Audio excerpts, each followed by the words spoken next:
എന്താണ് ശിരൂരിൽ സംഭവിച്ചത്? അർജുന്റെ തിരിച്ചുവരവിന്റെ പ്രതീക്ഷ എത്രത്തോളം? ചെറിയ രൂപത്തിൽ നമുക്കൊന്ന് മനസ്സിലാക്കാം. അർജുൻ സഞ്ചരിച്ച വാഹനം ഭാരത് ബെൻസിന്റെ 3523 ആർട്രക് അഥവാ ഭാരത് ബെൻസിന്റെ തന്നെ ഏറ്റവും സേഫ്റ്റി ഫീച്ചർ ഉള്ള ഒരു വാഹനമാണിത്.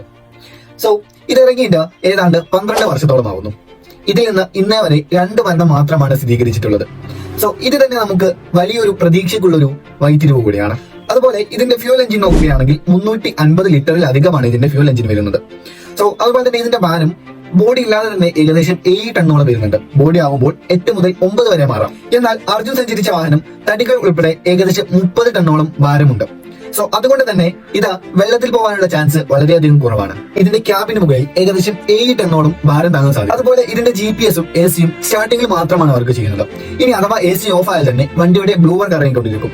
അതുകൊണ്ട് തന്നെ വണ്ടിയിൽ എയർ സർക്കുലേഷൻ ഉണ്ടാകും. എന്നാൽ നമുക്ക് പ്രതീക്ഷ നൽകുന്ന ഒന്നാണ്, അപകടം നടന്ന ഒരു ദിവസത്തിന് ശേഷം